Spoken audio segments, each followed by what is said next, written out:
Oxi.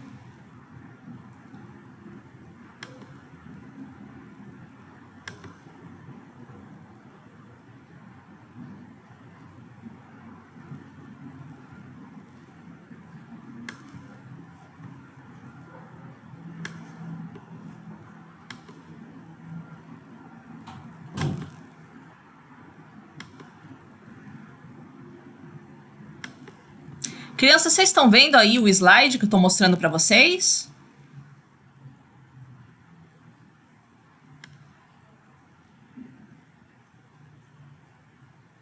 Sim ou não? Não? Tá. Deixa eu ver o que está acontecendo. Estranho demais.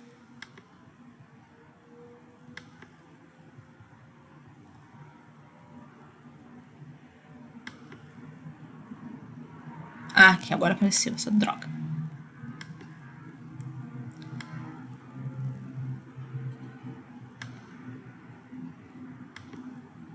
Agora foi? Agora sim. Agora sim, próprio. Tá ótimo. Uhum. Tá. Então a gente pode começar agora. Tá? Uma parte dessa aula a gente fez no presencial, foi a semana anterior ao fechamento das escolas, né? Mas eu lembro que nesse dia a maior parte da turma já tinha faltado, já estava com os avisos do Coronga e a maior parte da sala não viu esse começo, nem mesmo o começo da aula. Então a gente começa ela normalmente. A ideia dessa aula, então, é a gente falar um pouquinho sobre a história da astronomia, fazer uma apresentação de quais foram os principais personagens da astronomia ocidental e falar um pouquinho sobre a distinção entre a astronomia e a astrologia, tá? Meu note está meio preguiçoso, pera.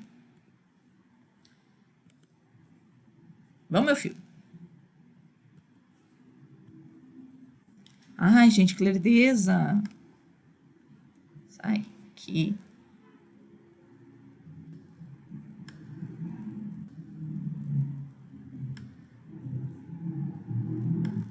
Aqui. Então, como é que começou a história da astronomia? A astronomia ela é considerada uma ciência modelo porque a gente muito que utiliza a história da astronomia para contar a história da própria ciência. Muitas vezes esses dois objetos eles vão se confundir, né? O surgimento da ciência com o surgimento da própria astronomia. E muitas vezes a gente vai utilizar os procedimentos que a gente tem dentro da astronomia para aplicar para outras ciências. Vocês devem se recordar que a gente falou na aula passada aquela discussão sobre se as ciências humanas elas são ou não são ciências, né? Porque se elas podem ou não ser aplicadas ao método científico. Esse método científico que a gente consagrou, ele muito se deve ao trabalho de astrônomos ao longo da história. E se a gente for analisar historicamente, o evento que a gente considera como o nascimento da ciência no Ocidente e também o nascimento da filosofia é justamente um evento astronômico. Olha que coisa louca, né? Então não é à toa que a astronomia é considerada como a ciência modelo. E qual foi esse evento? Foi o filósofo da Grécia chamado Tales de Mileto, que no ano de 585 ele previu a ocorrência de um eclipse solar, explicando o eclipse solar com base nesse jogo de sombra entre Terra, Lua e Sol. Outras civilizações, né, eclipses foram coisas observadas por todas as civilizações da Terra, mas é o primeiro registro que a gente tem de uma explicação sem apelar à ação de deuses. Vamos imaginar uma civilização que explica um eclipse com base em algum deus que vai encobrindo o astro. Não é o caso da explicação de Tales de Mileto. Ele fala simplesmente, né, sobre a posição relativa de Terra, Lua e Sol para explicar esse sombreamento que acontece num eclipse solar. E por que isso a gente considera como o surgimento da ciência e o surgimento da filosofia. É o momento em que ambos se separam da religião, ou pelo menos é a primeira vez que a gente tem registro de que isso acontece, né? A explicação de um fato material sem apelo a entidades místicas ou entidades religiosas, tá? Unicamente com uma explicação puramente física, digamos assim, tá?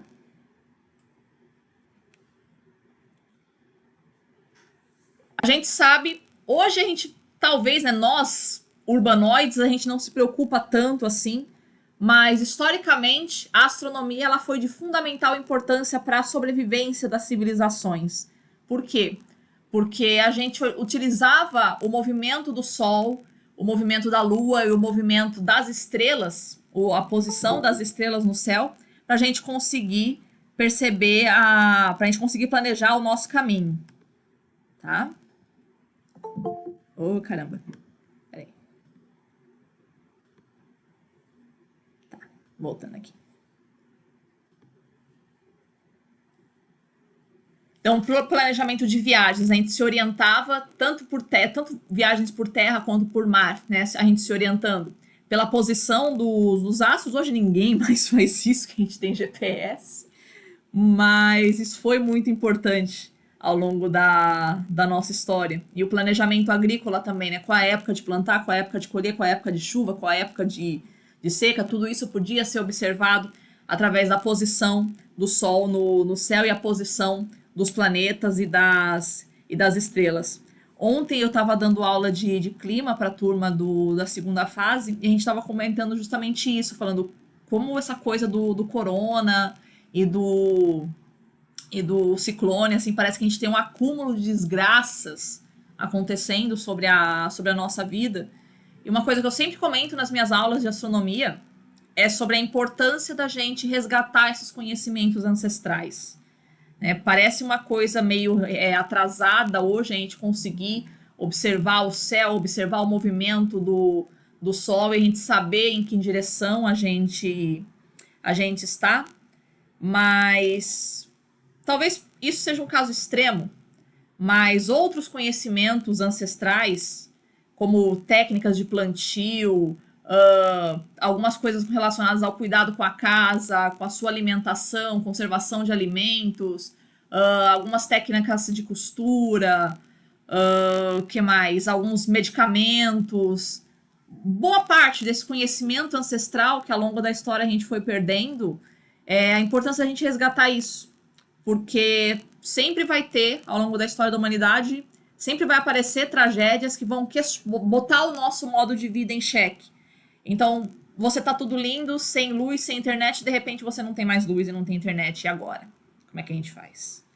Né? Eu acho que esse modo de vida extremamente tecnológico que a gente tem hoje, extremamente dependente da tecnologia, não que ele seja um mal, mas ele tem que existir alternativas a ele. A gente tem que saber um jeito de se virar longe dessas tecnologias.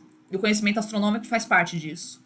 Da gente conseguir fazer um calendário, da gente saber em que época do ano a gente está, qual é a época propícia para o plantio e para a colheita, simplesmente olhando para o céu. É um conhecimento que a gente praticamente perdeu, né? Pelo menos nós urbanoides perdemos ao longo da nossa história. Tá? Então, isso foi levando essa preocupação que os homens tinham em observar o céu para fazer o planejamento da sua vida. Duas coisas vão acontecendo nesse processo. Primeira coisa é que eles vão observando que o céu ele sempre tem um movimento bastante regular. Guardar as devidas proporções, assim, tipo, dentro de uma civilização que dure 200, 300 anos, isso talvez não seja perceptível. O céu não é imutável, né? Ele vai tendo movimentos aí que vai mudando a posição das estrelas e tal. Mas em escala de 100, 200, às vezes até 300 anos, isso é praticamente imperceptível para a maioria das civilizações da história. Então, grosso modo, a gente pode assumir aí o céu como imutável. Então você tem, vamos supor, uma civilização que olha uma constelação e associa aquela constelação ao início das chuvas. Ou a uma outra constelação associa ao período que vai iniciar a colheita. Né? Então, sempre você teve a leitura do céu, né? Tanto a posição do sol do dia, quanto a posição das estrelas da noite, associadas aos nossos ciclos agrícolas, basicamente, né, relacionados aí aos ciclos meteorológicos. Só que tem um pequeno problema nisso. Né? A meteorologia não é uma ciência tão previsível quanto a astronomia. Se você for observar o céu, ele vai ter sempre esse mesmo movimento. As estrelas vão estar mais ou menos naquela posição, naquele horário, o Sol vai estar mais ou menos naquela posição, naquele horário, a Lua vai se repetindo esses ciclos, ou seja, todos os ciclos das estrelas, do Sol e da Lua, você consegue ir prevendo, eles vão sempre se repetindo, sempre da mesma forma. Não é o que acontece nos ciclos meteorológicos. Você tem uma época que você espera que chova e não chove. Isso pode acontecer. Tem uma época que você espera que fique seco para você fazer a sua colheita e não fica seco. A chuva atrasa, a chuva adianta. Isso é muito comum no mundo da nossa atmosfera. A atmosfera ela não tem um movimento tão perfeito quanto o movimento do céu. Então, qual é a ideia que o ser humano começa a jogar? Que as coisas aqui na Terra, tipo, o céu indicou o que ia acontecer. O céu estava indicando que era a época da chuva, mas não choveu. Por alguma razão que a gente desconhece, aquele ano foi mais seco. Então, o homem começa a contrastar a perfeição do céu, a imutabilidade do céu, com a imperfeição das coisas aqui de baixo, aqui na Terra. Então, fica essa dualidade. É isso que eles vão perceber, uma dualidade entre um mundo que é perfeito lá em cima e um mundo que é imperfeito aqui embaixo. Ora, isso é o próprio fundamento da maioria das religiões. A ideia de que existe um mundo que é perfeito e que está distante de nós, e um mundo que é imperfeito, que é o mundo onde nós vivemos. Né? Muitas religiões, a maioria das religiões vão ter mais ou menos esse tipo de raciocínio.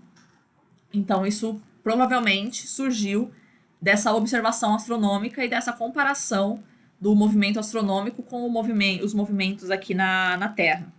Tá?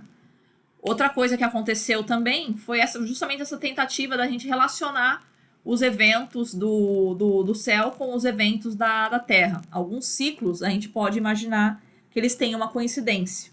O principal deles é a coincidência que existiria entre as fases da Lua, o ciclo da Lua e o ciclo menstrual, que teria aproximadamente a mesma duração. Tá? Existem algumas explicações, eu já vi por aí algumas explicações a esse respeito, algumas bastante engenhosas, eu diria. Uns vão dizer que... Eu não lembro realmente onde foi que eu vi essa explicação, mas a ideia seria o seguinte: por que o ciclo menstrual ele tem a mesma duração aí das fases da Lua? Porque ao longo da história, as mulheres que menstruassem na Lua cheia, elas tinham mais chance de engravidar. Por quê? Porque a Lua cheia, ela é a lua que os homens saem para caçar. Que é a lua que não tem, que é mais iluminada. E a lua nova, que é a lua que é menos iluminada, era quando os homens ficavam em casa. Então, se você menstrua na lua cheia, você vai ter a sua ovulação na lua nova, que é quando o homem está em casa, então você tem mais chance de engravidar. Então, isso teria regulado o ciclo menstrual de acordo com as fases da lua. É um negócio absolutamente insustentável, porque cada mulher menstrua num dia diferente. Né? Então, não dá pra gente dizer que a gente tem essa regulação, né, de acordo com as fases da lua. Né? E mesmo que, né, isso fosse possível, isso provavelmente levaria muito mais tempo para acontecer. Considerando que o Homo sapiens ele tem aproximadamente 100 mil anos de existência sobre o nosso planeta, esse tipo de regulação hormonal, esse tipo de evolução, ela levaria muito mais tempo do que isso para acontecer. Então, não, uma explicação totalmente furada, né? A ideia de que, né, existe uma correlação, né, entre as fases da Lua e o ciclo menstrual, ela é completamente equivocada, é simplesmente uma coincidência. O fato da gente ter esses ciclos aproximadamente com a mesma duração. Mesmo porque eles não têm a mesma duração para todas as mulheres, né? Cada mulher tem um ciclo com uma duração diferente, tá? A mesma coisa se aplicaria para a gestação, né? As gestações, elas duram 10 lunações. O bebê, em geral, nasce na mesma lua em que foi a sua última menstruação. 10 luas depois. Né? Você teve a última menstruação na lua crescente, daqui a 10 luas crescentes é quando o bebê vai nascer. Isso também é uma coincidência da duração da nossa gestação, né? Não existe nenhum tipo de regulação das fases da Lua para forçando alguma coisa, induzindo alguma coisa ao parto, alguma coisa assim, tá? Mas o fato é que, né, esse tipo de correlação feita pelas primeiras civilizações é que vão dar o surgimento dessa técnica de adivinhação que se tornou a astrologia, essa observação dos céus com vistas à adivinhação do futuro. Então, essa influência bastante óbvia que a gente tem, né, do Sol e da Lua para as nossas vidas cotidianas, isso vai sendo extrapolado para os outros astros também. A gente passa a achar que Marte também tem essa influência, que Júpiter tem essa influência, que as constelações têm essa influência na nossa vida, e tenta produzir técnicas adivinhatórias a esse respeito. Isso é que vai ser a astrologia. Então a gente estabelece primeiro uma diferenciação entre o que seria a astrologia e o que seria a astronomia. Em tese, se você for observar a etimologia da palavra, astrologia, então logia, logos, estudo, astro mesmo. Então, astrologia seria o estudo dos astros. Ora, não é o que a gente faz, né? Não é o que os astrônomos fazem, estudar os astros. Então, a gente poderia dizer que os astrônomos fazem astrologia, né? O estudo dos astros. Mas quando a gente quis separar o conhecimento laicizado, né, sem a técnica adivinhatória fazer uma ciência, né, que não tem esse caráter adivinhatório dessa área que teria esse caráter adivinhatório, a gente foi mudando o nome. A gente coloca astronomia com nomos para leis, ordem. Então, a astronomia vai ser a ciência que estuda as leis dos astros, a ordenação dos astros. Né? O ideal seria que a gente tivesse conservado a palavra astrologia, só dá a ela uma nova acepção, mas meio que não deu certo, né? A técnica da astrologia, ela já estava consagrada na humanidade há muito mais tempo do que a astronomia propriamente dita, né? Ela vai se separar há pouco tempo, 500 anos, eu diria, nem isso, que elas conseguem se separar definitivamente, tá? Então, como é que vamos estabelecer aqui uma diferenciação entre elas? Tá? Eu coloco aí a astrologia como uma pseudociência, que estuda a influência da posição dos astros sobre fenômenos naturais e humanos. Então, a nossa personalidade, o nosso destino, as nossas colheitas, uma série de fenômenos naturais, de acordo com a astrologia, elas teriam influência da posição dos astros no momento de determinada ocorrência. Tá? E a astronomia seria a ciência que descreve as características e a evolução dos astros, dos fenômenos celestes e do universo. Então, ela é descritiva e explicativa do que acontece no céu, sem apelação a algum tipo de entidade mágica e sem a preocupação adivinhatória. Reparem que eu coloquei a astrologia como uma pseudociência e a astronomia como uma ciência. O que vai diferenciar as duas? O que vai ser uma pseudociência? Uma pseudociência é um conjunto de crenças, em geral falsas, que se apropriam do método científico, que geralmente vai estar deturpado, para provar a sua veracidade. Qual a ideia? Uma série de crenças, em geral falsas, que é a crença base da astrologia, de que os astros eles teriam algum tipo de emanação, algum tipo de energia que produziria efeitos sobre os seres humanos e sobre a natureza.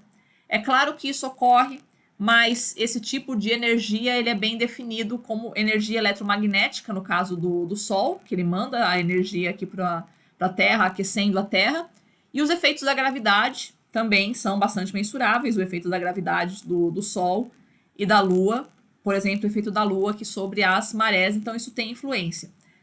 Para efeito de marés, Vênus, Júpiter também talvez tenham que ser considerados, sim, né, pela sua proximidade ou pelo seu tamanho, né, são astros que não podem ser desprezados no cálculo das marés. Mas fora isso, dizer que tem algum tipo de energia que emanando dos planetas ou das estrelas produziria algum efeito sobre os seres humanos e sobre a natureza, não. A gente não tem nada que se assemelhe a isso, tá? Mas eles não exercem gravidade? Exercem, mas você deve se lembrar que a gravidade que um corpo exerce, ela é inversamente proporcional ao quadrado da distância que o corpo está. Ou seja, quanto mais distante um corpo, muitíssimo menor vai ser a energia gravitacional que vai estar, a atração gravitacional que esse corpo vai estar exercendo sobre você. Então, cara, se pegar uma estrela que está zilhões de anos-luz da gente, como? Que tipo de gravidade? Qual a quantidade de gravidade que isso exerce sobre você? Talvez a caneta que está aí do seu lado exerce muito mais gravidade sobre você do que qualquer estrela no céu que não seja o Sol. Então, não dá para a gente considerar isso como algum fundamento científico. Então, a gente diz que é um conjunto de crenças falsas, a astrologia, mas que se apropria do método científico para poder validar as suas crenças. Então, eles falam em energia, eles falam em atração, eles utilizam esses conceitos científicos para fazer parecer que tem algum sentido. Se a gente está falando de pessoas com uma instrução menor, por exemplo, isso vai fazer bastante sentido. Eu me recordo uma vez de um programa, sei lá que programa era esse, programas da TV a cabo. O cara era um caçador de fantasmas. Ok, aí ele tinha um aparelho que captava magnetismo e ele ia passando pelas casas e detectando essas anomalias magnéticas que tinha nos diferentes pontos dos diferentes cômodos da casa. Então, quando ele notava uma anomalia magnética ali na casa, ele falava, ó, aqui tem um fantasma.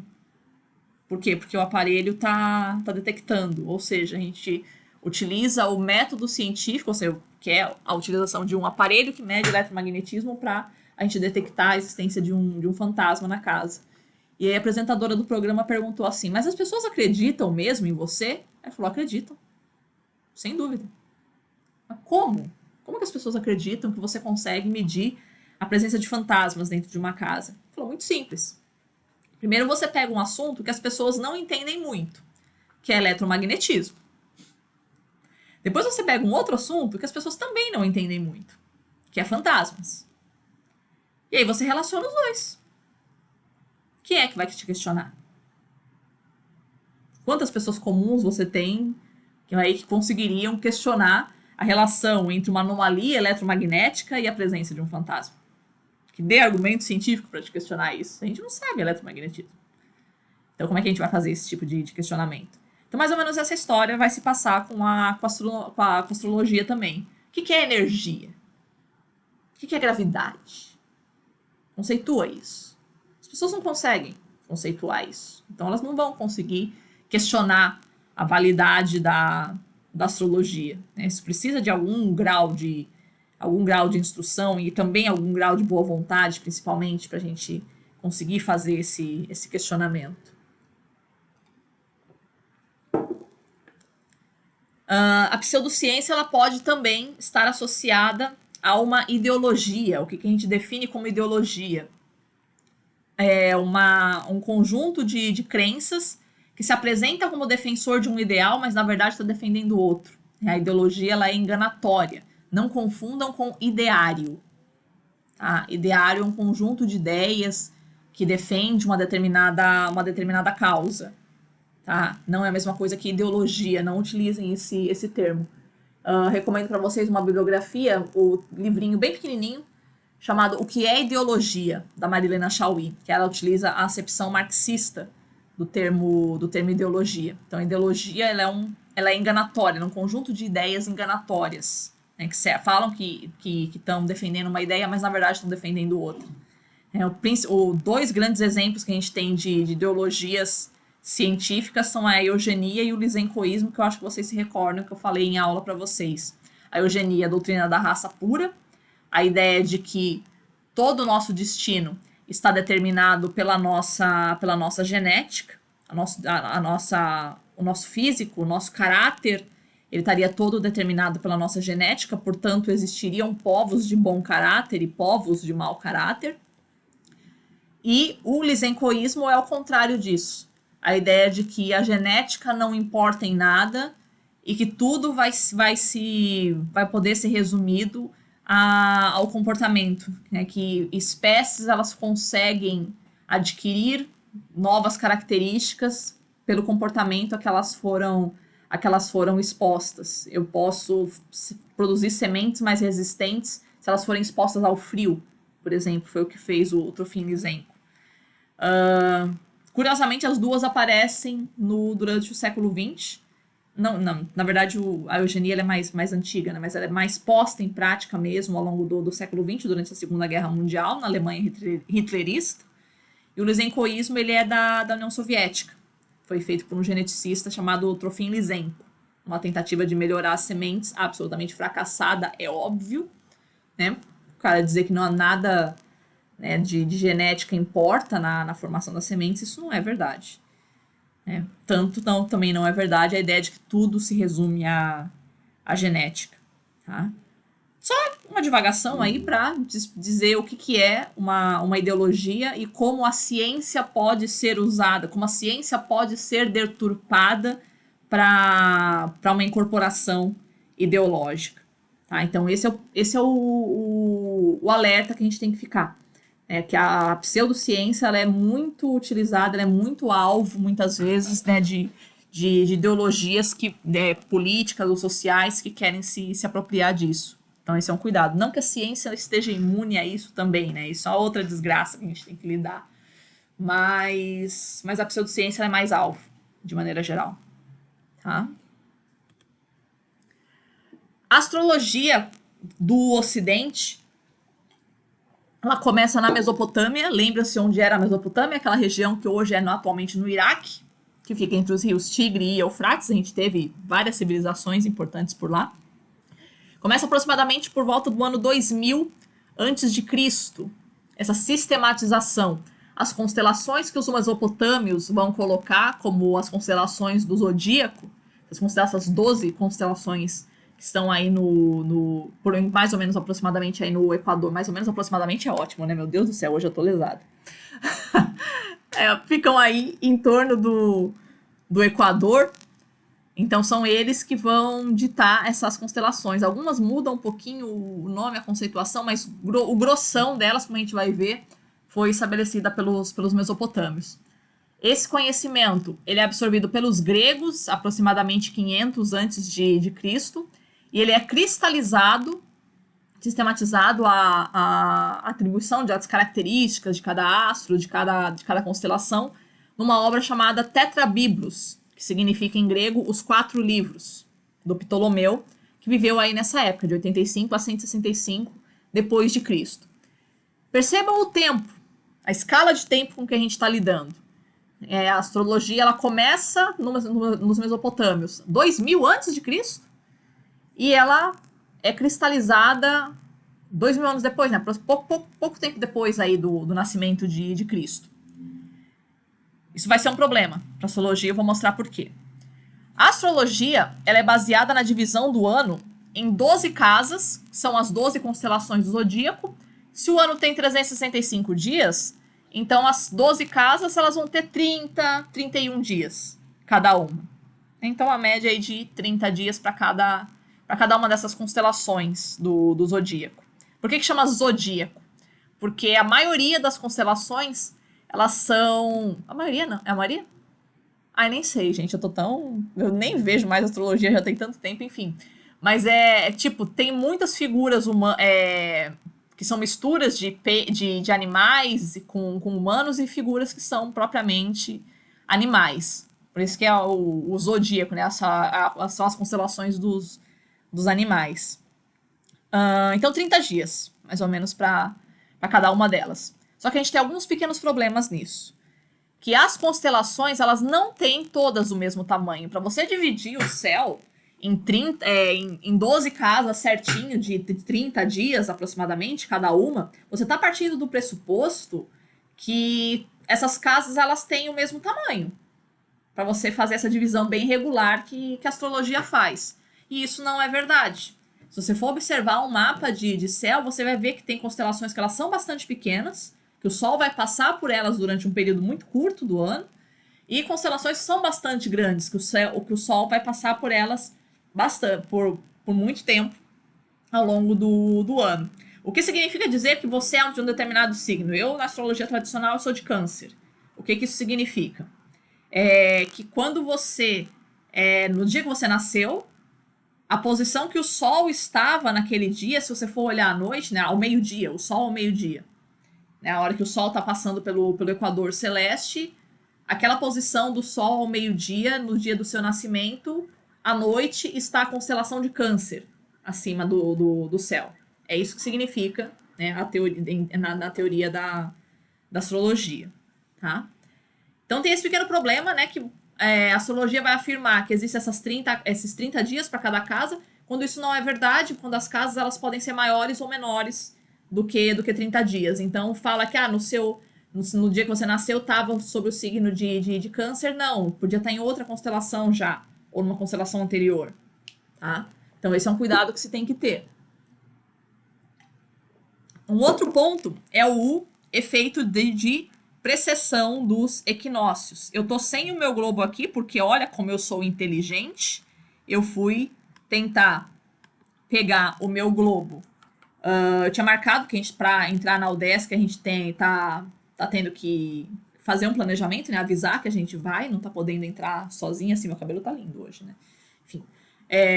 Então eu fui tentar marquei de ir pra UDESC quarta-feira. Bem no dia depois da ventania. Ainda tava ventando pra caramba, né? E aí não rolou de eu ir lá e buscar meu globo. Né? Vamos ver se eu consigo fazer isso pra semana que vem. Mas a ideia é o seguinte, o que vem a ser a precessão dos equinócios? A Terra, ela não gira perfeitamente assim, né, 90 graus. Ela gira assim. Ela vai fazendo esse movimento aqui em torno do Sol. Ela tem essa inclinação, ok? Só que essa inclinação, ela não é constante. Ela pode ser constante para uma geração humana, não mais do que isso, né? A Terra ela não vai conservar isso ao longo de um ano. Ela conserva essa inclinação desse eixo. Mas quando vai passando o tempo, ao longo de várias gerações, né, de vários séculos, a direção desse eixo ela vai mudando também. Então ela começa a fazer esse movimento aqui, ó.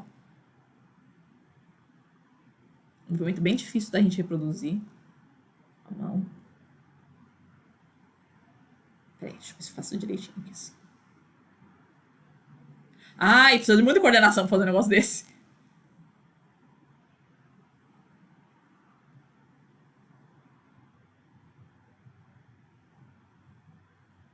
É isso.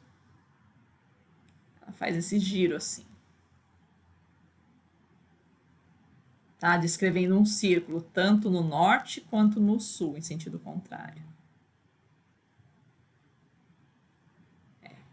Coordenação motora realmente não é o meu forte.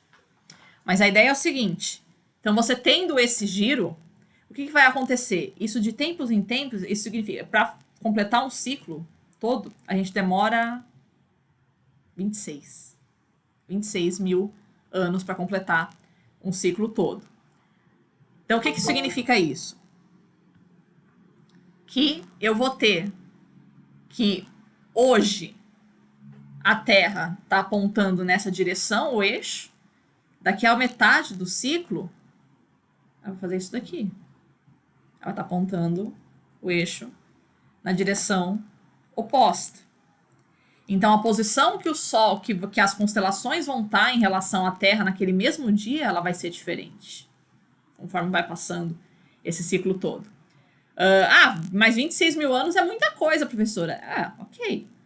Mas eu acho que 2.000 já é mais do que suficiente para você perceber uma mudança expressiva nessas casas da astrologia. Se você for considerar que os mesopotâmios começaram a fazer isso 2.000 antes de Cristo, e hoje a gente já está 2.000 depois de Cristo, então a gente já tem 4.000 anos de história astrológica conhecida, sistematizada. Então as coisas mudaram bastante de lá para cá. A configuração do céu mostrou bastante isso, tá? Então qual é o problema?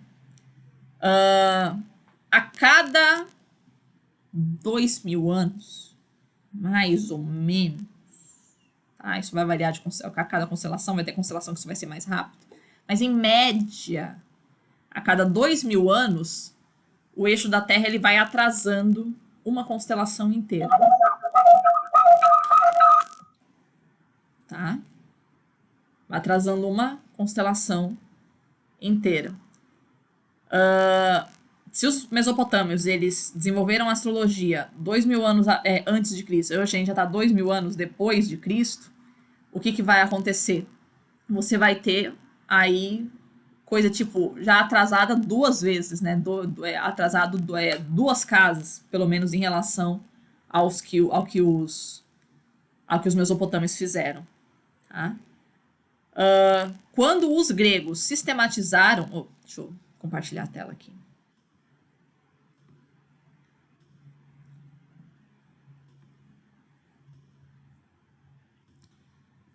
Então, quando os gregos sistematizaram a astrologia, então isso foi aproximadamente aí na época de Cristo, né? Quando os mesopotâmios sistematizaram a astrologia, 2.000 anos antes, o equinócio de primavera do hemisfério norte, que é o dia 21 de março, que para muitas civilizações é considerado aí o início do ano, o equinócio de primavera acontecia, na época dos mesopotâmios, na constelação de Áries. É por isso que dentro do estudo da astrologia, Áries é sempre o primeiro signo, porque foi o primeiro signo dos mesopotâmios. Era o início do ano. O ano começava quando o Sol entrava na constelação de Áries. Tá? Era a convenção da época, a maioria dos calendários utilizava o equinócio de primavera como o início do ano. Na época deles era Áries. Passou os 2.000 anos, isso passa a acontecer em Peixes. Né? O equinócio de primavera do hemisfério norte acontece na constelação de Peixes. E 2.000 anos depois, que é a época que a gente está vivendo agora, o equinócio de primavera do hemisfério norte já está quase acontecendo na constelação de Aquário. Ou seja, no dia do equinócio de primavera, que é o dia 21 de março, a posição que o Sol está ao meio-dia, qual é a constelação que você vai ver ali de noite? Atualmente Peixes, mas já está quase chegando aí na constelação de Aquário. É isso que dentro da astrologia se chama a era de Aquário, que está chegando. Tá? Essas diferentes eras astrológicas significam isso, as diferentes posições em que o Sol vai aparecendo no equinócio de primavera ao longo aí de vários milênios. Então, o equinócio de primavera hoje, ele acontece na constelação de Peixes, ele não acontece na constelação de Áries. Então, você tem que revisar todo o calendário astrológico para saber efetivamente, cada dia do ano, onde é que o Sol está. E, consequentemente, qual vai ser o seu verdadeiro signo. Então, eu tenho aqui uma tabelinha, mostrei para vocês em sala, mas acredito que alguns não tenham visto ainda. Uma tabelinha mostrando qual é o seu signo, de acordo com a astrologia tradicional, e qual é o seu verdadeiro signo, ou seja, atualizado para a astrologia atual. Então, se a astrologia tiver que se atualizar, né, ela vai ter que utilizar essa tabelinha aqui. E meu computador, como sempre, lerdo. Vamos, meu filho? Aí. Aqui. Então, essa é a nossa tabelinha astrológica. Então, você localize aí o signo que você é, pela data do seu aniversário, e verifique qual é o seu verdadeiro signo. Eu falei para vocês que eu sou de Câncer, Mas na verdade, não. Na verdade, eu sou de Gêmeos. Tá? Pela data do meu aniversário, eu sou Gêmeos. Então, eu que a vida inteira li horóscopo de Câncer e acreditei que eu sou chorona, que eu sou romântica, que eu sou sonhadora. Eu li horóscopo errado a minha vida inteira. Eu, na verdade, eu sou de Gêmeos. O correto seria eu ler o horóscopo de Gêmeos a partir de agora. Tá? E percebam também as diferentes durações de cada uma dessas constelações. Percebam aqui a Virgem. Ó, a Virgem dura 44 dias, é a maior das constelações. Enquanto que o pobre do Escorpião, felizmente, ele dura aí apenas 8 dias. Tá? Professora, o que peste é Ofiuco? Eu sou de Ofiuco, professor. E agora? Como é que eu vou fazer para ler o meu horóscopo? Quais são as características do Ofiuco? Por que aparece o Ofiuco aí? Porque na verdade não existem 12 constelações zodiacais, existem 13 constelações. Então, o Ofiuco, também chamado de Serpentário, é uma constelação que um pedaço dela aparece aí sobre a região do Equador celeste. Então, ela tem que ser considerada uma constelação zodiacal. E essa constelação meio que não era considerada entre os mesopotâmios. E agora? Precisamos criar um horóscopo para o Ofiuco também. Né? Tem alguém de Ofiuco aí na sala? Temos?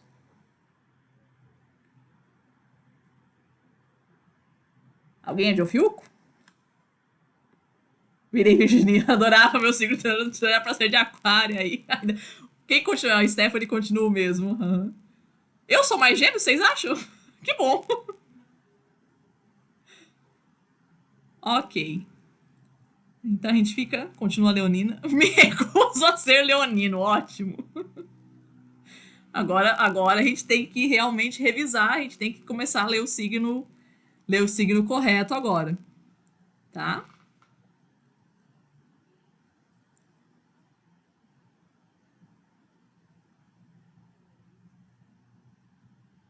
O ascendente. Agora você tá fazendo uma pergunta muito difícil, cara. Como é que eu vou saber o ascendente? Mano, já é difícil a gente saber o signo solar. Agora, como é que a gente vai calcular o ascendente, mano?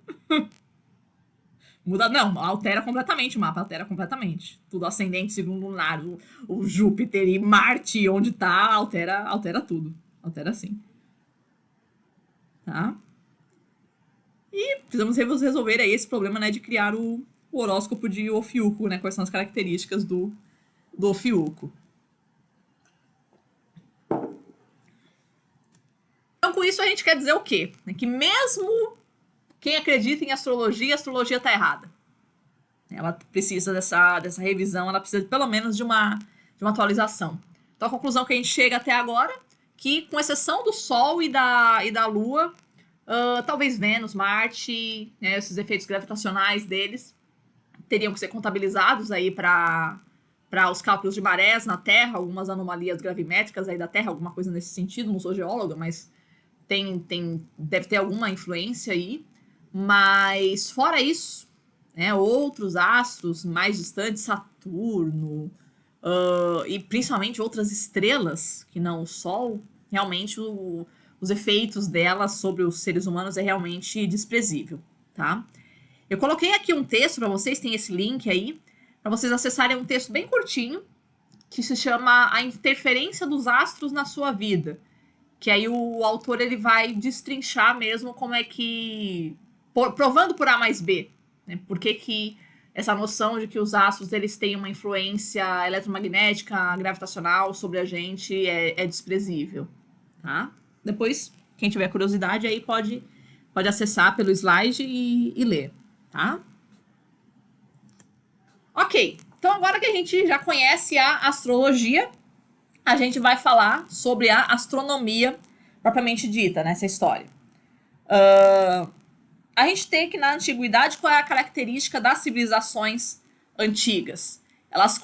Muitas delas construíram os chamados monumentos megalíticos. Megalítico significa grandes pedras.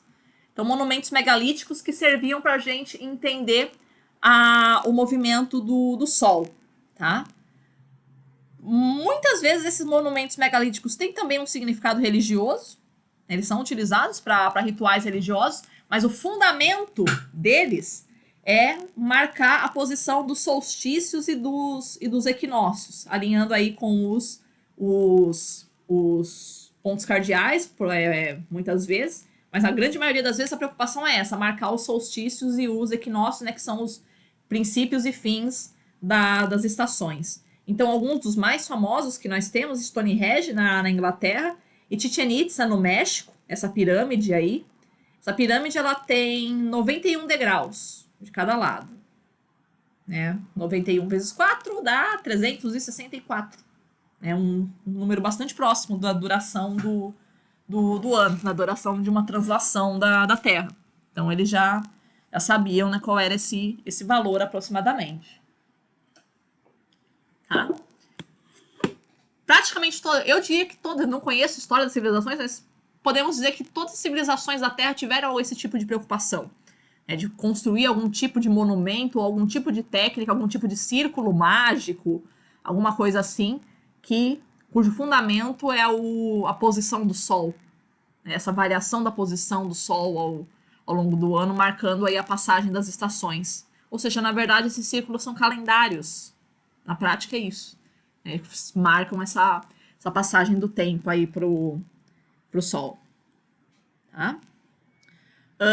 Isso parece que mais atrapalharia, não, mas na verdade ajuda, porque, tipo, esses monumentos megalíticos, eles duraram aí centenas, milhares de anos, né? Tanto que alguns deles ainda estão aí.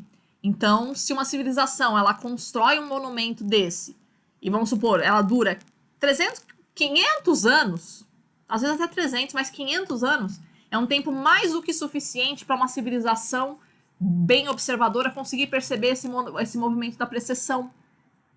Tá? Então, algumas delas conseguiram imaginar que a gente viveria eras, né? Que existiria essa passagem do tempo numa ciclicidade mais longa.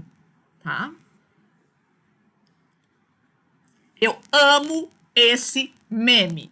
Ele é sensacional. Na hora que eu vi isso uma vez no Face, falei, não, cara, isso precisa ir para as minhas aulas.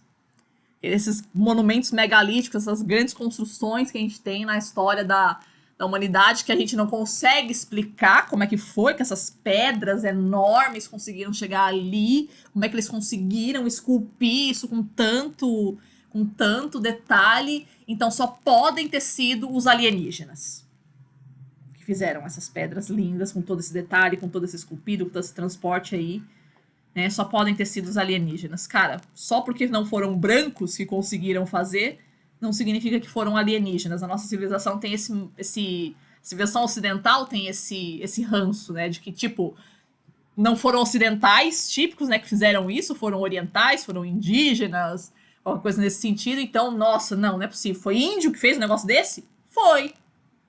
Qual o problema? Né? Tipo, a sua civilização não conseguiu fazer isso? Né? Morra de inveja. Porque índio conseguiu fazer isso daí, sim. Tá?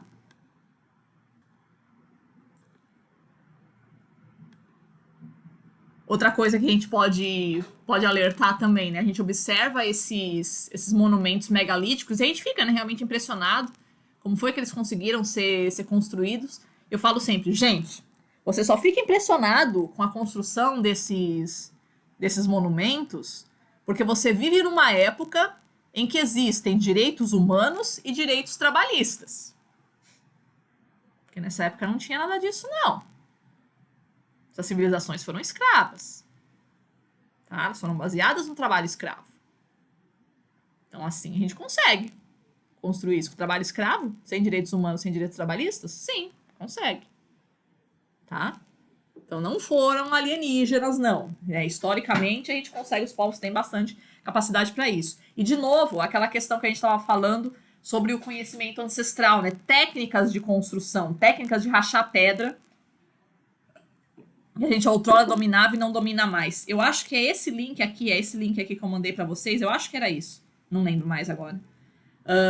que mostra um velhinho rachando uma pedra, um velhinho de 80 e tantos anos conseguindo rachar uma pedra enorme, só com umas estaquinhas, assim. Vocês já devem ter visto esse vídeo no Facebook, alguma coisa assim. Então é bem impressionante, do tipo, basta você ter o conhecimento que você consegue fazer. Acontece que esses conhecimentos ancestrais a gente perdeu. E a gente fica impressionado achando que foram alienígenas. Não, não. O pessoal acha que tem alguém com o microfone ligado. Diga, diga. Diga.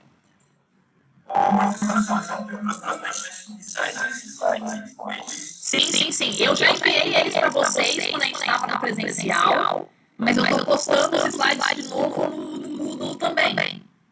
Tá? Isso está sendo disponibilizado, sim. Ou eu não postei ainda? Não fala para mim que eu não postei ainda. Eu acho que eu postei no Google. Agora, sinceramente, se eu coloquei o slides 1 e 2. Tem, então foi falha minha mesmo, mas a ideia é que eles sejam disponibilizados sim. Eu mandei para vocês por e-mail quando a gente estava no presencial. Mas eu estou disponibilizando esse material, né? Eu gravo a aula, depois eu subo no YouTube, e aí depois eu disponibilizo a aula e os slides no Google. Tá? Então, realmente, foi falha minha, eu tenho que fazer isso ainda, mas vai ser disponibilizado sim. Tá? Algumas realizações que a gente tem de outras civilizações para a astronomia. Dentro da Mesopotâmia, a gente tem os sumérios, que eles conseguiram fazer um calendário chamado lunisolar. Oi?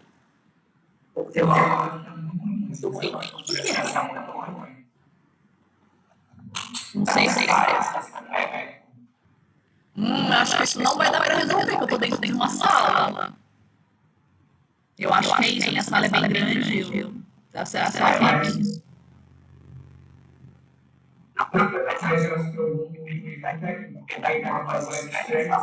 Não, voz estranha eu já tenho, meu amor.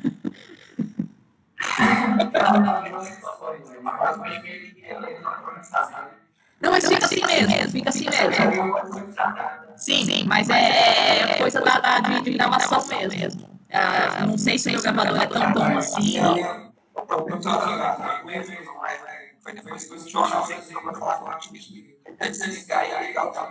Tá, vamos ver. Tá, vamos ver. Culpa do Jonas, tadinho. E agora? Estão me ouvindo bem? Ai, Jesus. Será que eu consigo entrar na aula? Será que eu consigo sair da aula e entrar de novo? Peraí um pouquinho. Me aguarde um minutinho aí.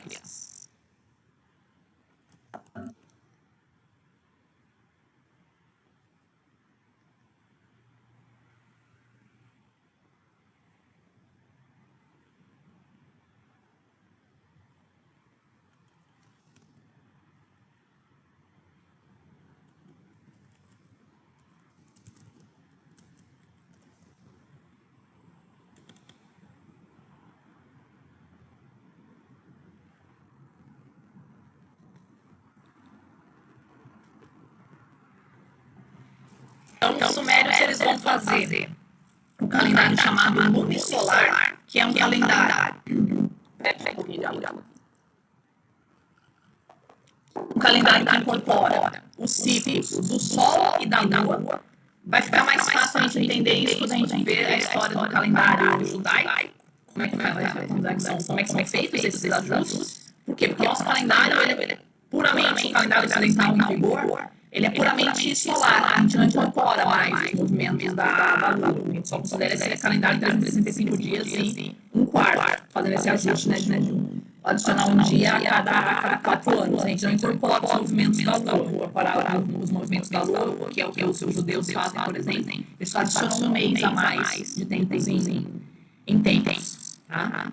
Quando a gente for ver a aula de calendário, a gente vai ver isso. Toda civilização que vai fazer um calendário baseado em movimentos astronômicos, ela vai precisar fazer ajustes de tempo em tempo, então adicionar um dia, adicionar um mês, tirar um dia, uma coisa assim. Por quê? Porque esses períodos dos períodos astronômicos, que é a rotação da Terra, a translação da Lua, a translação da Terra em torno do Sol, eles não são comensuráveis. Eles não dá para serem expressos em um múltiplo perfeito, ou seja, não existe um número inteiro de dias dentro de um ano.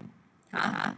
Mas a grande sacada dos sumérios é justamente perceber que é justamente a duração que a gente trabalha, né, de 365 dias e um quarto, e uma lunação, que é o ciclo de uma fase da Lua até outra fase da Lua, de 29 dias e meio, que é o mesmo que a gente utiliza ainda hoje. Tá? Os babilônios, eles fazem uma matemática de base 12, que a gente vai utilizar ainda muito nos nossos cálculos em astronomia, ou seja, a gente dá trabalho. Por que a gente tem 12 signos? Por que o ano tem 12 meses? Já parar para pensar nisso? De onde saiu esse 12? Por que eles escolheram 12? Não, eles fizeram o calendário com base nas 12 constelações. Não. Eles criaram 12 constelações com base num negócio que já era 12, que tem na natureza. Não tem a ver com Cristo. Aliás, né, podemos dizer até que a história de que Cristo tem 12 apóstolos e tal, né, seria uma reminiscência aí dessa matemática de base 12. Esse 12 ser um número mágico, assim. 12 tem umas vantagens que é bastante fácil fazer conta com ele, né? Que ele é divisível por 2, por 3, por 4, por 6. É mais legal fazer conta com ele do que com base 10. 10 só é divisível por 2 ou por 5. Conseguiram imaginar onde a gente tem 12? Que instrumento a gente utiliza para contar? Qual é o instrumento mais ativo que a gente utiliza para contar? A sua mão. Exatamente. Tá? Então, se você olhar para a sua mão, olha para os 4 dedos seus, que não são o polegar. Tira o polegar. Você vai ver que cada dedo seu tem 3 falanges, que são os ossinhos. 3 vezes 4, 12. Então, eram as falanges dos dedos que eram utilizadas para fazer a contagem. Então, com uma mão, excetuando o polegar, que só tem 2 falanges, com uma mão você conta até 12. Tá, e aí como é que eu faço para contar o 13? Aí eu uso a outra mão. Né? Faço a primeira escala, o primeiro dedo vai de 1 a 12. O segundo dedo vai de 13 a 24. O terceiro dedo vai de 25 a 36. E aí a gente utiliza o polegar para fazer, né, do 49 até o 60. Tá? Então, o 12, essa ideia de 12 meses no ano, 12 constelações, 12 apóstolos, ela vem aí dessa matemática de base 12 dos babilônios. Tá? Outra criação dos babilônios, a semana de 7 dias. Também essa noção de contagem de tempo não é bíblica, também ela é anterior. Tá? Por que 7 dias tem a semana? Porque na antiguidade a gente conhecia 7 planetas, que eram Mercúrio, Vênus, a Terra não, que é o nosso, né? Mercúrio, Vênus, Marte, Júpiter, Saturno, o Sol e a Lua, que também eram considerados planetas. Então são esses os 7 astros que são móveis. A gente vai ver isso na próxima aula. Eles têm um movimento um pouco mais regular no céu. Esses são os 7 astros que se movem no céu, que eram conhecidos, que são visíveis ao olho nu, que eles aparecem como estrelas pra gente. O Sol e a Lua em tamanho maior. Tá? Então eles consagraram cada dia da semana ao astro. Por isso que a semana vai ter 7 dias. Tá? E algumas outras observações aí sobre os movimentos do Sol, da Lua e dos planetas, né? Inclusive o movimento retrógrado, que a gente vai ver na nossa próxima aula. Previsão de eclipses, a noção do plano da eclíptica, a ideia de que os planetas eles estão girando aproximadamente sobre o mesmo plano, isso a gente vai ver na próxima aula também. E a criação das constelações do zodíaco, a gente deve também aos babilônios. Tá? Os caldeus, eles vão estabelecer o chamado ciclo de Saros. O que é o ciclo de Saros? é o intervalo de repetição dos eclipses. É a cada 19 anos. É isso? Acho que é isso mesmo. É a cada 19 anos, os eclipses eles vão sempre se repetindo. Então, eu tenho um eclipse solar hoje, daqui mais ou menos 19 anos, né? Tem uns mesezinhos aí, não é exato isso. A cada 19 anos, mais ou menos, você vai ter essa mesma sequência de eclipses. Eu tenho um eclipse solar, esse ano eu vou ter um eclipse solar total, daqui a 4 meses eu vou ter um eclipse lunar total, então daqui a 19 anos você vai ter essa mesma sequência. Agora um eclipse solar total, daqui a 4 meses você vai ter um eclipse lunar total. Então, isso é o ciclo de Saras, essa sequência de repetição dos eclipses. Outras civilizações, obviamente, perceberam isso também, permitiu a diferentes civilizações fazer a previsão dos eclipses. Esse era um fenômeno também bastante conhecido por muitas outras civilizações. Os assírios, eles não têm grande progresso, se chamaríamos assim, né, no descobrimento de fatos astronômicos propriamente. Eles vão trabalhar mais na atribuição das características a cada um dos astros, né, na formação do horóscopo. Aqui a gente tem os nomes de como eram as constelações para os babilônios, o que elas significavam, o animal, a figura que eles imaginavam formada, e o nome que os latinos deram. Então, a gente tem aqui a constelação em Babilônia, o leão, né, a gente observou, a balança, que a gente observou o Libra, o escorpião, o peixe cabo, o capricórnio, os peixes, tem os peixes também? É o peixe. A caudas, né? A cauda seria os peixes, os gêmeos. Os gêmeos é muito fácil, né? Porque são dois olhos palitos, então várias civilizações vêm sem enxergar dois olhos ali.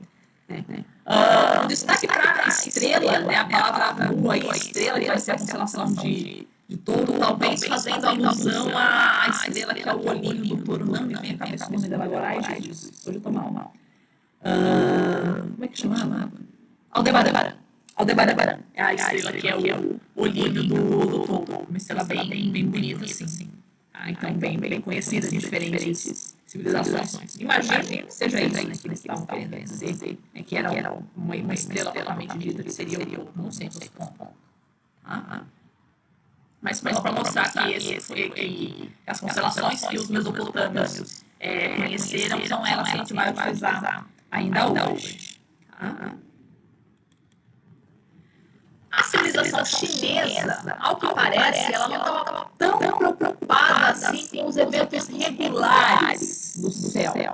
Ela foi bastante preocupada também com os chamados eventos irregulares, ou eventos singulares, que aconteceram só uma vez. Né? Então, eles observaram cometas que a gente pode imaginar que são a passagem de cometas, a gente pode imaginar que são fenômenos regulares, mas tem alguns cometas que não, que eles passam e a gente vai passar ali 200, 300 anos, assim, como é que a gente vai imaginar que é o mesmo cometa?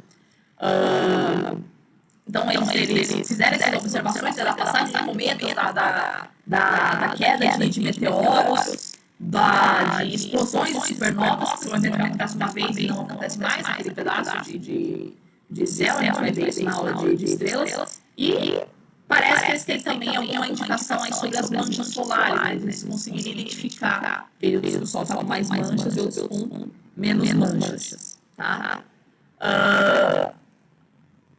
Essa coisa dos astros diferentes, né, cometas, passagem de meteoros, supernovas e tal, parece que ela não era muito apreciada no Ocidente. O Ocidente ele procurou fazer uma astrologia mais preocupada com os eventos regulares. É daí, por exemplo, que vem a palavra desastre. O que significa a palavra desastre? A palavra desastre se escrevia em latim, é disaster. Disaster é o astro mau. Essa passagem de astros diferentes, as coisas diferentes que aconteciam no céu, era considerado mau agouro. Era a indicação de má sorte. Ou seja, aparecer um astro desse céu é uma sorte, vai acontecer um desastre. A palavra desastre significa isso, a passagem de um astro mau, ela é prenúncio de mau agouro. Tá? No Egito, o Egito vai ser uma civilização muito preocupada com os movimentos do Sol, tá? É uma civilização eminentemente solar. Eles fazem um calendário basicamente solar, né, bastante parecido com o nosso. Eles fazem o calendário dos egípcios. Tinha 12 meses de 30 dias. E aí no final eles colocavam mais 5 dias para inteirar 365. E a cada 4 anos eles colocavam mais um dia. Então, a cada tinha um ano com 12 meses de 30 dias, mais 5. Depois, 12 meses de 30 dias, mais 5. 12 meses de 30 dias, mais 5. 12 meses de 30 dias, mais 6. Esse era o calendário dos egípcios. Então, bastante semelhante ao que a gente faz hoje também, né? Essa coisa de adicionar um dia a mais a cada 4 anos, a gente perceber que 365 dias não era o número exato de uma translação da Terra. Tá? Eles percebem também, né, a noção dos pontos cardeais, né, para alinhar a construção das pirâmides. E nós temos também no Egito Antigo a primeira proposta heliocêntrica que a gente tem registro na história. A primeira vez que alguém fala que não é a Terra o centro do universo, mas sim o Sol. Tá? Com base em que? Esse foi o faraó Amenófis IV que fez essa proposta, mas com base em que? Ele sabia que na verdade não era a Terra é o centro do universo? Não. Tá? É uma proposta puramente política. Qual a ideia? O Egito era uma civilização politeísta. Tá? Então, cada sacerdote dentro do Egito representava um deus, e esses deuses, né, também tinham um astro correspondente, um planeta, uma estrela, algo assim, alguma entidade da natureza. O Amenófis IV, ele entra querendo centralizar o poder nas mãos dele, né, querendo diminuir o poder dos sacerdotes e se transformar realmente no imperador supremo e única divindade a ser cultuada. E a maior divindade dos egípcios era o Sol. Eles eram grandes adoradores do Sol. Então, Amenófis IV, ele se intitula ele mesmo Sol. Lógico, não poderia ser um sacerdote, teria que ser ele próprio. Então, ele se intitula o Sol. Então, todas as divindades têm que prestar culto a ele, ao Sol. Ou seja, todos os astros têm que girar em torno do Sol. O Sol é o centro do universo. Ele que representa o Sol é o centro do universo. Tá? Então, é uma manobra puramente política. Tá? Vai ser também a primeira experiência monoteísta da história que tem registro. Que na hora que ele proclama que todos os outros deuses são falsos, né, só existe um Deus, que é ele, é o representante que representa esse Deus na Terra, que é o próprio Deus. Então, é a primeira vez que a gente vê alguém dizer uma civilização dizendo que só existe um Deus. Antes, todas as civilizações disseram que existiam vários deuses. E também foi uma manobra política puramente. Não tinha, vamos dizer assim, uma base teológica para dizer isso. Era simplesmente uma manobra política para tentar diminuir o poder dos sacerdotes. Então, a primeira experiência heliocentrista é também a primeira experiência monoteísta da história. Na Grécia Antiga, como é a civilização que a gente teve mais contato, então essa aqui a gente tem uma listinha maior aí das realizações deles, né? É a primeira vez que a gente tem registro de uma astronomia puramente astronômica, vamos dizer assim, sem a noção do apelo aos deuses. Então, Tales de Mileto, a gente já tinha visto que ele fez, a realização dele foi a previsão de um eclipse solar. O Pitágoras, ele vai ser o primeiro que vai falar que os astros não são planos, que os astros são esferas perfeitas, que os astros são redondos, né, esféricos. O Eudóxio, ele vai falar da noção de esferas celestes, o que seria esfera celeste. Partindo de um sistema geocêntrico, cada astro girando em torno da Terra, ele giraria numa região específica do céu. Então, o primeiro astro que gira em torno da Terra é a Lua. Então, ela faz uma trajetória como se fosse um bojo em cima da Terra. Esse bojo são as diferentes esferas celestes, como se fosse uma cebola, um arco-íris, alguma coisa assim. O céu ele teria diferentes camadas. Tá? Hoje a gente sabe que essas diferentes camadas elas são as órbitas, né? Mas a partir pensando no sistema geocêntrico, né, a gente entenderia essas diferentes camadas do céu, essas diferentes órbitas dos astros como camadas do céu. O Aristóteles vai conseguir explicar as diferentes fases da Lua em função da sua iluminação pelo Sol, aí na translação em torno da Terra, e vai elaborar também uma teoria mecânica que vai sobreviver até o Newton. Tudo bem que não imutável, mas vai sobreviver até ser substituída pela mecânica newtoniana. A gente vai ver isso daqui a 2 aulas. Tá?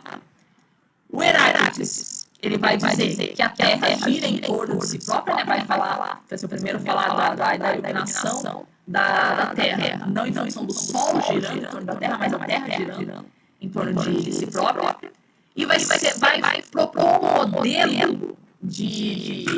modelo celeste de transição assim, entre o geocentrismo e o heliocentrismo. Ele vai dizer que Mercúrio e Vênus não giram em torno da Terra, giram em torno do Sol. O Sol gira em torno da Terra, ok. Mas Mercúrio e Vênus vão girar em torno do Sol. Tá? Então, meio que uma transição aí entre o geocentrismo e o heliocentrismo. O Aristarco, ele vai ser o primeiro grego que vai fazer uma proposta heliocêntrica. Dizer que a Terra é que gira em torno do Sol e não o contrário. Com base em quê? Ele vai intuir, fazer um cálculo mental que vai dizer para ele que o Sol é muito maior do que a Terra e que a Terra é muito maior do que a Lua. Então fazia mais sentido pensar que o menor gira em torno do maior. Então, assim como a Lua, que é menor do que a Terra, gira em torno da Terra, então a Terra, que é menor do que o Sol, a Terra gira em torno do Sol. Tá? Mas ele não tinha prova nenhuma disso. Tem muita gente que gosta de dizer, se não fosse esse atraso de vida que foi a Idade Média, a gente utilizaria um sistema heliocêntrico já desde o Aristarco. Não é assim que funciona a ciência, gente. Tá? O Aristarco não tinha grande embasamento, era meio que chute certo daí. Tá? E a proposta dele também não resolvia mais problemas do que o próprio geocentrismo já resolvia. Lembra que a gente tinha visto na aula sobre o Kuhn? Não basta uma ciência ela falar de conhecimento verdadeiro, ela tem que ser útil para a sociedade que está propondo. Então, se você está propondo uma ciência que ela não traz grande coisa nova, não resolve problemas que são vigentes naquela sociedade, ela não vai divulgar. Tá? Foi o que aconteceu com o Aristarco, né? Na época, o geocentrismo já bastante estabelecido, ele não resolvia problema nenhum. O heliocentrismo não resolvia problema nenhum que o geocentrismo já não conseguia fazer. Tá? O Eratóstenes, ele vai conseguir calcular, estimar aí a circunferência da Terra. Deixa eu ver se é o próximo slide, esse aqui. Explicar para vocês como é que foi a ideia do Eratóstenes. Ele ouviu dizer que na cidade de Siena, ele trabalhava na biblioteca de Alexandria, né? Ele ouviu dizer que na cidade de Siena, no dia que seria o equivalente para eles ao solstício de verão do hemisfério norte, 21 de junho, sobre o poço, os raios do sol incidiam diretamente sobre esse poço ali na cidade de Siena, como está aí esquematizado na figura. E ele sabia que nesse mesmo dia em Alexandria, se você colocar uma estaca no chão, ela fazia um ângulo de 7,2 graus à sombra, com essa estaca. Por quê? Que o Sol incide perpendicularmente sobre um poço em Siena. Siena está aproximadamente sobre o Trópico de Câncer. A gente vai ver isso em umas 3 aulas. Por que isso acontece, essa mudança aí na posição do Sol.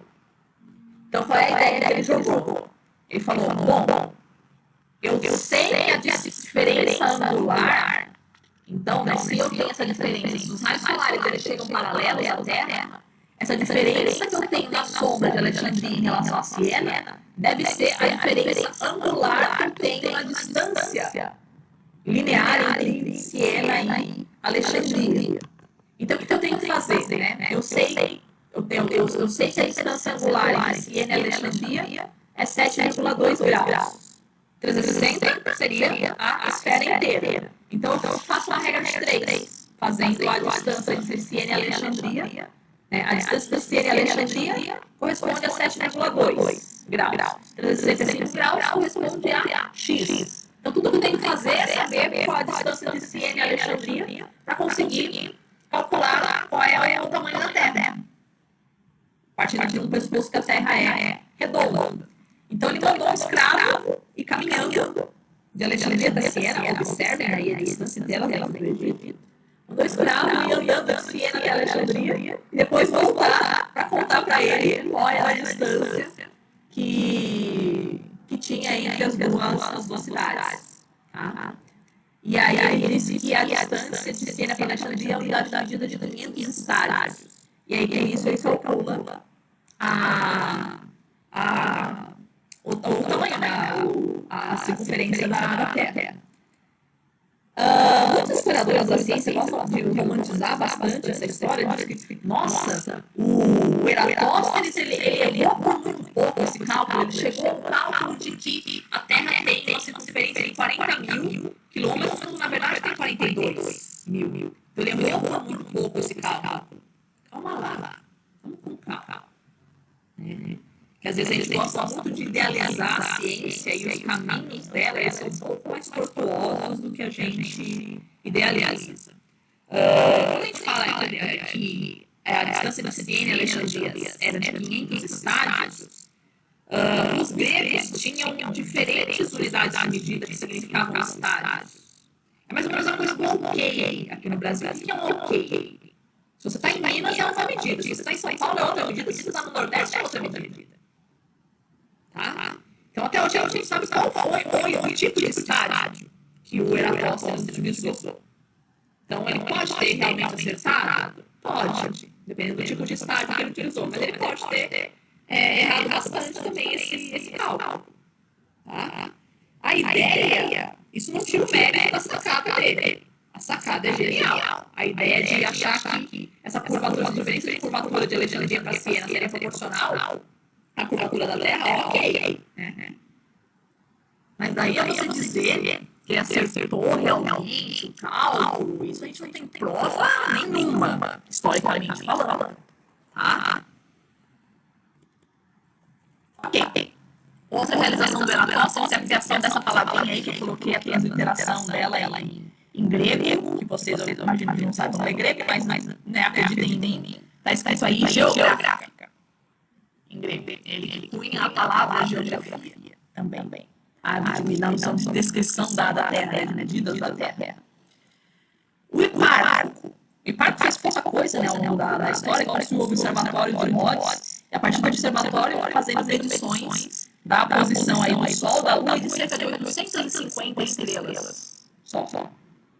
Fazendo um catálogo, grosso modo, a classificação que ele utiliza da classificação entre grandeza e estrela, grosso modo, ela vai ser semelhante até hoje. Então, que a gente utiliza. Então, faz uma primeira grande classificação celeste aí. E também a descrição da precessão dos equinócios, né? Quando você vai calculando as diferentes posições das estrelas, comparando, por exemplo, com outras civilizações calcularam, dá para você imaginar que a gente tem alguma mudança na posição das estrelas ao longo da história, que é aquele efeito da precessão, que é o que altera as constelações zodiacais que a gente tinha visto agora há pouco. E por fim, dentro da Grécia, a gente tem o Ptolomeu, que vai compilar todo o conhecimento astronômico da antiguidade numa obra chamada Sintaxe Matemática, que depois ela vai ter a mudança de nome aí feita pelos árabes. E é nessa obra que é adotado aí o sistema geocêntrico, institucionalizado, descrito, muito bem descrito, muito bem previsíveis todos os movimentos dos planetas, e aí dentro de uma perspectiva geocêntrica. Aqui já falei, o cálculo do Eratóstenes. Os árabes, dentro da Idade Média, quais foram as principais realizações dentro do campo da astronomia? Não é muito na Europa, né? A Europa vai fazer pouco progresso dentro do campo astronômico durante a Idade Média. A maior parte do progresso astronômico da Idade Média vai estar com os árabes. Tá? Uma vantagem que os árabes tinham de observação celeste é a questão do deserto. O deserto é muito melhor para você fazer observação celeste. A presença de água na atmosfera atrapalha bastante a observação. Você está no deserto, aí sim você tem um céu excepcional. E os árabes já tiveram. Eles conseguiram guardar boa parte do conhecimento das obras gregas, que poderiam ter desaparecido durante a Idade Média. Os árabes guardaram, traduziram isso para o árabe. Então, praticamente tudo o conhecimento que a gente tem da Grécia Antiga vem de traduções do árabe. Foi traduzido do grego para o árabe, depois a gente traduziu do árabe para as línguas atuais. Então, uma dessas obras traduzidas vai ser o do Ptolomeu, que é o Sintaxe Matemática, que a gente coloca o nome de Almageste, né, que no árabe vai ser Alma, vai fazendo para a língua portuguesa, seria Almageste. E eles vão fazer observações e classificações de muitas estrelas, e vocês vão ver que muitas estrelas elas têm nomes árabes, que são testemunhados por esse Al no começo, então Aldebaran, Al-Nitak, Al-Nilan, ou muitas outras estrelas que parecem, que não são óbvios assim, mas o nome também é árabe, Betelgeuse, algumas coisas assim. A gente tem muitas estrelas que foram nomeadas pelos árabes. Um dos árabes de destaque aí é esse carinha Al-Khwarizmi, que não fez progresso só na astronomia, também fez progresso na matemática, tanto que a gente tem o nome aí dos números de Algarismo, que vem desse nome dele aí, do Al-Khwarizmi. O Afonso Sábio, na Espanha. É na Espanha? É, na Espanha. No século XIII, ele vai fazer uma atualização das tabelas astronômicas do Ptolomeu sobre a posição das estrelas. Pensa, Ptolomeu ele vai fazer essa sistematização mais ou menos na época de Cristo, primeiro século, segundo século. Aí 13, estamos no século XIII já, então, cara, já mudou muito a posição do céu, a posição das estrelas do céu, muito. Ele vai conseguir fazer, no observatório, calcular aí a posição de muitas dessas estrelas, né, que vai receber o nome de tabela de Alfonsínias. E a gente tem parece a primeira proposta dentro do Ocidente da noção de um universo infinito feito pelo filósofo Nicolau de Cusa. Também com uma interpretação religiosa, sem cunho científico propriamente. É a noção de que o universo é infinito. Por quê? Porque ele pensa, Deus é infinito. Se Deus é infinito, a maior criação dele, que é o universo, também deve ser. Simplesmente esse raciocínio dentro da lógica religiosa.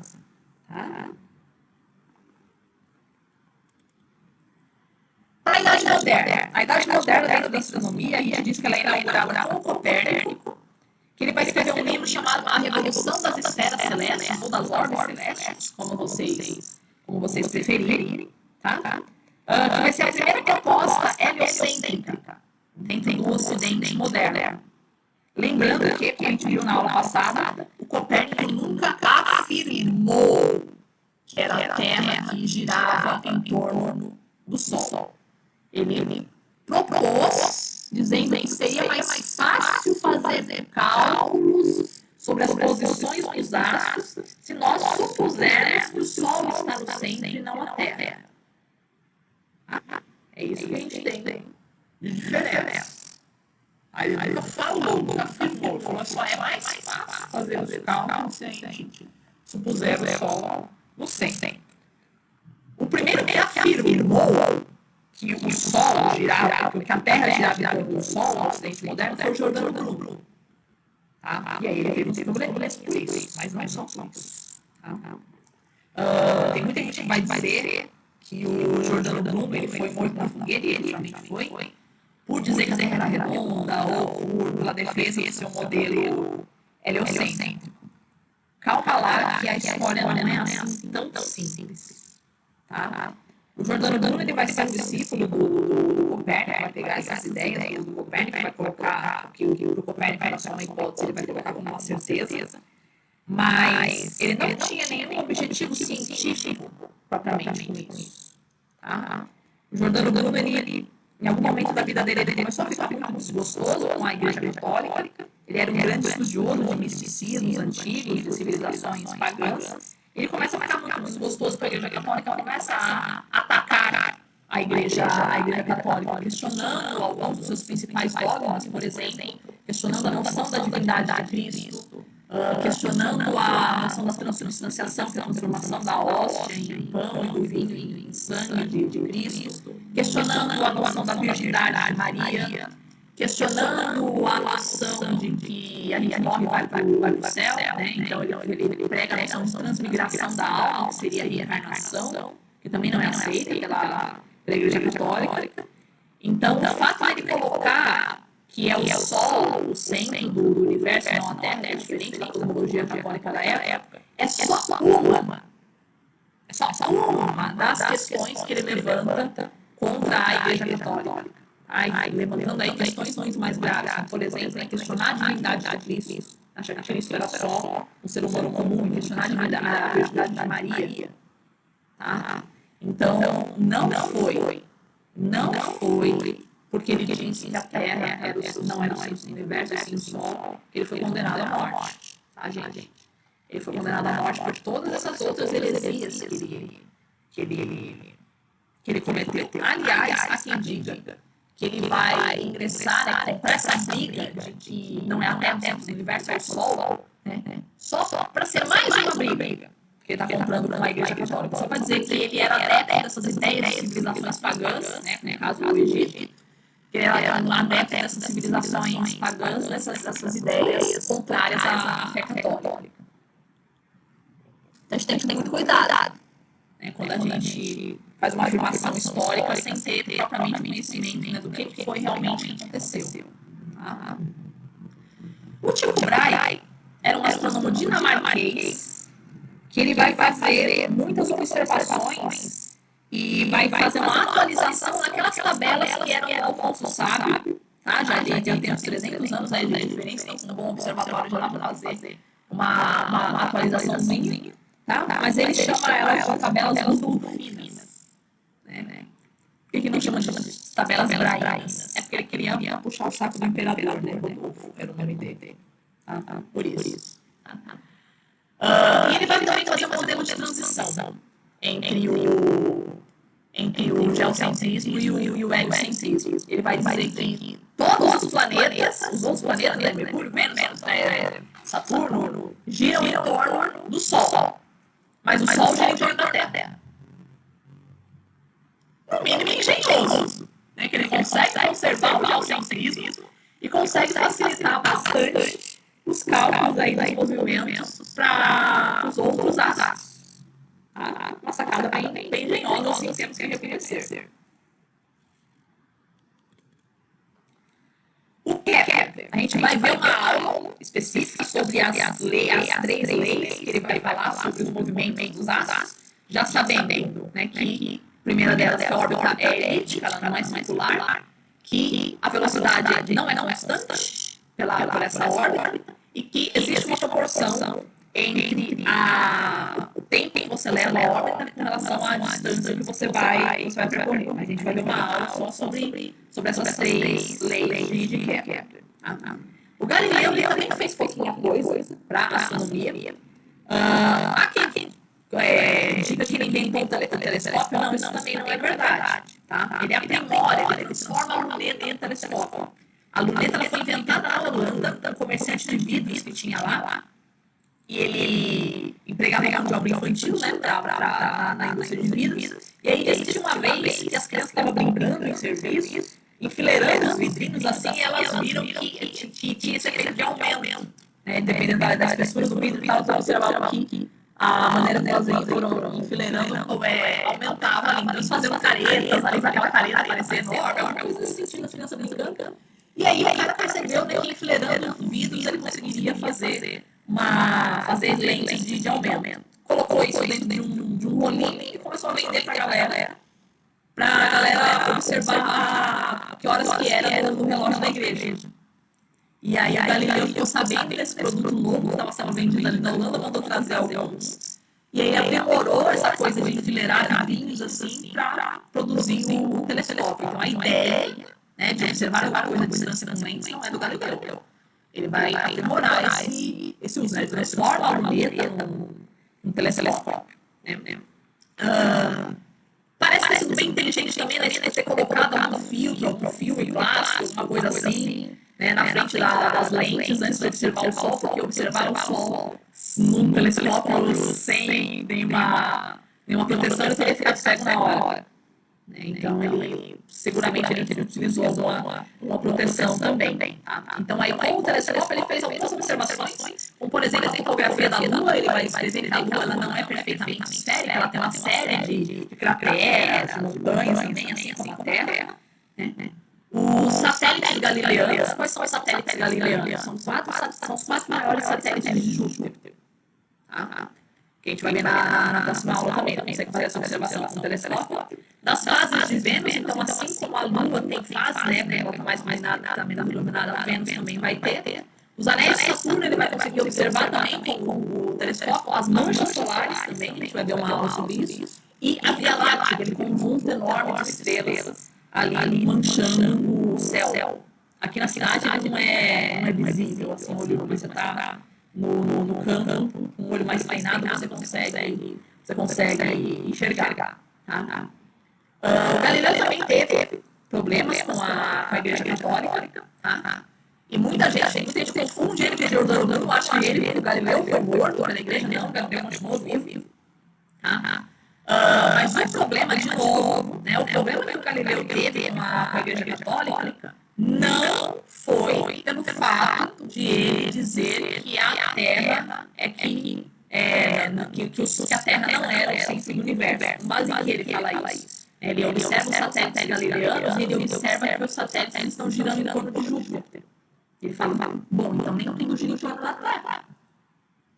Então a Terra não pode ser o centro do universo.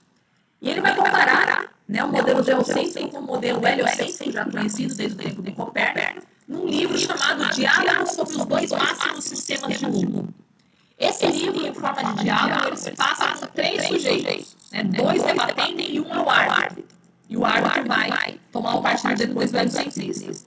Só que é meio que assim, é um heliocentrista e um geocentrista discutindo nesse livro. O heliocentrista ele é retratado como um cara extremamente inteligente, extremamente esperto, culto e tal. E o geocentrista, ele é um cara bem retardado, bem tolo, bem bobão mesmo. E quem conheceu os personagens na época enxergaram meio que o Galileu estava descrevendo, né, colocando pelas características dele assim, e dos outros personagens, que o heliocentrista representava ele, Galileu, e que o geocentrista, o Pontão, representava o Papa. Então o que ele fez? Esse livro é uma tiração de sarro com o Papa. Tá colocando o Papa como retardado. Foi esse o motivo da condenação dele. Não é a cosmologia do Galileu. Tem aí embaixo para vocês um linkzinho contando essa história em maior nível de detalhe, mas já dando spoiler, assim, o Galileu ele teve toda a licença da igreja para lecionar a sua hipótese heliocentrista como hipótese. O problema é que ele começou a lecionar a hipótese heliocentrista como uma certeza. Coisa que a gente não tinha na época. A gente vai ter a certeza do heliocentrismo muito depois. Então foi outro crise também importante, né? Ensinar com certeza aquilo que ainda é uma hipótese. Tá? É fácil a gente olhar hoje para trás e falar, não, tá vendo que uma igreja foi ignorante e condenar o Galileu porque ele falou uma coisa óbvia. É fácil hoje a gente olhar as coisas como óbvias. Olha para trás. Olha como é que era o conhecimento na época. Olha como é que eram as condições que a gente tinha de conhecer na época. Não era uma coisa óbvia para a época, que o Sol era o centro do universo. Tá? É óbvio para nós hoje. Tá? É muito fácil, né? Não percam esse costume. de olhar a história com os olhos de hoje. Isso é um erro terrível. A gente tem que olhar a história com os erros do que os seres humanos fizeram com ela. Tá? A condenação de Galileu ela foi a prisão domiciliar. Tá? Ele foi condenado aí à prisão domiciliar, ele passa, se não me engano, 9 anos, e depois ele morre. E a rezar 100 Ave Marias por dia, em remissão dos seus pecados, que ele mandou a filha dele, que era freira, fazer aí essa penitência para ele, porque ele tinha mais o que fazer. Ele ficar rezando. Mais ou menos essa historinha dele aí. Tá? Mas depois assista um videozinho que é bem interessante também. E por fim, o Newton, que ele vai fazer uma primeira unificação da mecânica terrestre com a mecânica celeste. Para os gregos, né, para Aristóteles, a gente tinha aqui um tipo de mecânica para explicar os movimentos do céu e um tipo de mecânica para explicar os movimentos da Terra. Aquela coisa que a gente fala, qual é a intuição, né, quando a hora que cai a maçã, no cabeça do Newton, aquela lendinha assim, de que qual foi o eureka do Newton? Foi de perceber que os movimentos que regem a mesma força que faz a maçã cair de uma árvore é a mesma força que mantém os astros em movimento, né? A força da gravidade. Tá? Então, essa é a descoberta dele, de unificar os movimentos que acontecem no céu e os movimentos que acontecem na Terra sob uma mesma força, que é a gravidade. Tá? Isso a gente vai ver também daqui 2 aulas também, como é que funciona isso. Ok? Eu acho que a gente fica então por aqui, crianças. Tá? Vou colocar minha musiquinha aqui, ela estava em outro ponto. Aqui.